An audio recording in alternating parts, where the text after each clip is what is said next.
Assalomu alaykum hammaga. Bugun sizlar bilan metan, ya'ni dinabol, anabolik steroid haqida gaplashamiz. Metan 1958-yilda Amerika davlatida ishlab chiqarilgan bo'lib, u testosteronni sintetikasidan hosil bo'lgan, ya'ni anabolik darajasi yuqori, androgenik darajasi esa pastroq. Metanning ikkita shakli bor. Birinchi shakli bu tabletka shakli, ikkinchi shakli esa ukol. Hozircha men ukol shaklini ko'rganim yo'q, lekin tabletka shaklini ko'rganman. Tabletka shakli og'iz orqali qabul qilinadi. 17 alkalitni bo'lganligi sababli jigarda parchalanmaydi, qonga to'g'ridan-to'g'ri o'tadi. Lekin u baribir jigarga og'ir bosim beradi. Ayniqsa siz metan bilan kurs qilgan paytingizda kurs 4 va 6 haftadan yoki 8 haftadan ortiq bo'lsa, bu jigarga shikastlanish olib kelishi mumkin. Xo'p, endi metanning plyuslari haqida gaplashamiz. Metan oqsil sintezni oshiradi, massa berishda juda ham yaxshi.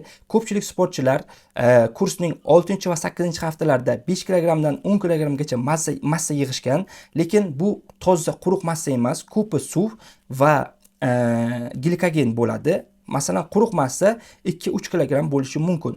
Xo'p, oqsil sintezni oshiradi, ishtahani ochadi, kuchni ko'paytiradi, yog' eritishga yordam beradi. Ayniqsa og'ir mashg'ulotlardan keyin tiklanishni tezlashtiradi, qonni ko'paytiradi, yana bitta suyaklarni mustahkam qiladi. Endi metanning minuslari, pobochkalari haqida gaplashamiz. Metan bu ayniqsa jigarga bo'ynatganimdek 17 alkaloidni bo'lganligi sababli jigarga og'ir bosim beradi. Estrogenik effektlar bor, aromatizatsiya bo'lishi mumkin. Estrogen darajasi oshadi, tanada ko'p suv ushlab qolishi, ginekomastiya holatlari paydo bo'lishi mumkin. Xo'p, androgenik effektlar bor, soch to'kilishi, terida va yuzlarda tuklar paydo bo'lishi, teri yog'lanishi, yurak qon tomirlari kasalligini keltirib chiqaradi, yaxshi xolesterinni pasaytiradi, yomon xolesterinni oshiradi, qonni quyuqlashtiradi, qon bosimini oshiradi, o'zingizni tabiiy testosteroningizni bosib qo'yadi. Albatta siz metan solonni o'zini qilmang, yoniga testosteron yoki metan bilan solonni o'zini kurs qilgandan keyin albatta PKT qilish kerak bo'ladi.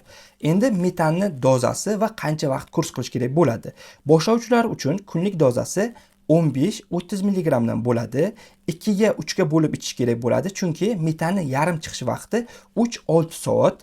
Tajribali, opiti bor sportchilar esa kunlik dozasi 30-50 milligramdan yoki undan ham ko'proq bo'ladi. Kurs qancha vaqt bo'lishi kerak bo'ladi? Kurs asosan 4, 6 yoki 8 hafta bo'lishi kerak bo'ladi. Xo'p, bugungi mavzuimiz metan haqida bo'ldi. Agar sizga video yoqqan bo'lsa, videoga birdan like bosib, Telegram va YouTube kanallarimizga obuna bo'ling.